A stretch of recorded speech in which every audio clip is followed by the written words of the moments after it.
In this video, we're going to be talking about when we have a set of vectors, is there any redundant information in it? Assume the set S with vectors v1, v2, v3, and I have the vectors listed out here. My question to you is the system linearly independent or is it linearly dependent? If you're linearly independent, that means that you have no redundant information such that let's say I had just vector 1 and 2, okay? So I get rid of vector 3. Can vector 1 and vector 2, let's say vector 1 and vector 2 make some sort of span, okay? Let's say it's maybe a plane. If vector 3 is in the span, well, then it's redundant, right? Because any linear combination of v1 and v2 could give me v3 in theory. And if there's that redundant information, there's some telling information about that. Maybe we can make a simplification by just getting rid of the vector from our set or something. But that's linear independence in a nutshell. Do we have a redundant vector, and how can we test for it? It follows a theorem to find it, and that just requires making a linear combination. So an addition of some combination of scaled vectors of v1, v2, v3 with coefficients k1, k2, and k3 scalars equal to 0. Again, that's homogeneous. And the theorem says that if a trivial solution exists, so if the only solution is trivial, meaning that k1, k2, and k3 are 0, then the system is linearly independent. Otherwise, if there is a non-zero coefficient mix, then it's linearly dependent. And the proof is really in just logic here. If some combination of vectors gives me that's not 0, obviously if they're all 0, you're going to get 0, right? But if I combine, let's say k1 and k2 are linearly dependent on each other, and I get rid of v3, well, v1, some combination of v2 can never give me v1 in a nutshell, no matter how hard I try. And when I add v3, things get tricky. It's a little harder to see. But that's the whole idea, is that if a solution exists, there is then a combination of vectors that could get me to another one of the vectors, if that makes sense. So maybe there's some solution, v1, and then go out some amount of v2, then go to v3. That will get me back to 0. That shouldn't happen if there's not, if there's redundant. That shouldn't happen if there's no redundant vectors, and it happens because there's redundant vectors. It's really hard to explain, but it's really easy to see, and that's why I want to show you this graph today. So if we look at the vectors now, I have v1 as the red, blue as the second, and green as the third vector. You can see that if I look down the red vector onto the blue vector, we intersect all the vectors. This is telling that you have redundant information. Some amount of red, it literally looks like red plus blue gives me green, right? I actually kind of want to test that. Let's see how close we get if we add vector 1 with the blue vector. Yeah, oh my god, and it's just a scaled version of it. It's probably 1/2. Yo, I need to go outside, guys. Oh my golly. Guys, I am a nerd. I just guessed what linear combination they used to make this practice problem. Anywho, so it turns out that green is redundant because it's a linear combination of red and blue. Wow, I am going to share this video with everyone, guys. Holy crap. I really need to go outside.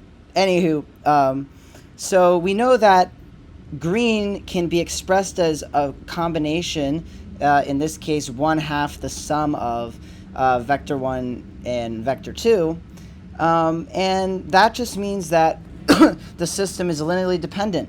One of the vectors depends on the others, in a nutshell. So how can we prove this mathematically? Well, again, we're just going to use the theorem. It's really simple. It's not a hard theorem. So let's go ahead and show it. We're going to augment a matrix like this using the vectors. So I know the coefficients of the k1, k2, and k3 is going to be like this. I'll show you the before augmentation and after here. And I won't bother showing you the Gauss elimination. I don't think that's needed here, although I'm sure you guys could figure it out. I'll give you like where I stopped in my Gauss elimination to know that the system was what we think it is. In this case, my guess is that it's linearly dependent because I literally showed it with a guess. Okay, that I mean, guys, I'm still really happy about that. So this is the system we're gonna make. K1 we see will go. If you do the multiplication, you get all your vectors back in the same form as this. So that's the matrix. Let's go ahead and augment it with the solution and find a with the b vector, and let's find a solution of k1, k2, k3, blah, blah, blah, blah, blah. Okay, augment it with 0. And when you do the math, you'll find a really, really cool matrix. I love when you get this result. It's so beautiful. You get 1, -1, and here you even get 1 and -1. It's like Gauss elimination. I don't know about you. Like people like ASMR. I really like Gauss elimination. It's like gets my gears going at night.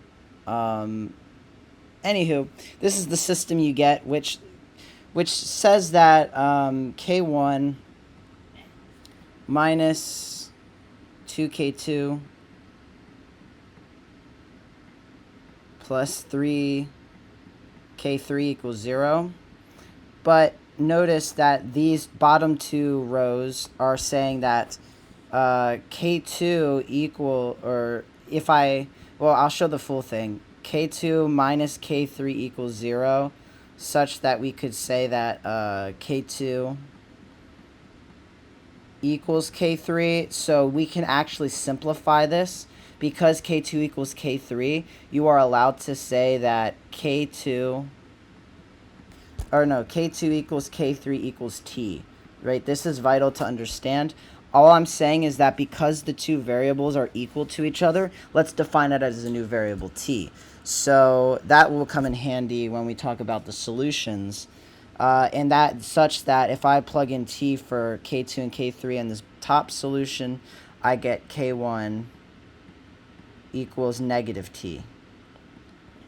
So how do we interpret the results? Well, it says that the solution sets for all K1 of the system, the solution set for K1, K2, and K3 respectively, every single solution is described as some integer amount of -t, t, and t. So I can plug in any t value and get a solution out. And this should make sense. Let's do 1 as a very simple example. So I plug in 1 here. 1 minus 2 plus 3. 1 minus 2 plus 3. Wait, hold on. Yeah, -1 minus 2, that's -3, plus 3, that's 0. Same here. -5 plus 6 minus 1, that's going to get us to 0. -3 plus 2 plus 1. You get 0. So you can obviously see that this is a solution. No matter for all t, that's any t, every single t you could imagine. And that would make a line basically, right? If we remember the line formulas, that's going to be some line solution that we'll get. Okay, so what does this mean? Well, because there exists a line of solutions, there's an infinite amount of solutions, thus the system is consistent. That means that the system is linearly dependent. So one of the vectors, as we've showed visually, right, with this purple vector, the purple vector is a redundant vector in our system. And the system has a redundant piece of information that we could omit if we really wanted to. All right, guys, that's it for this video. I hope you enjoyed. Have a good one. Bye-bye.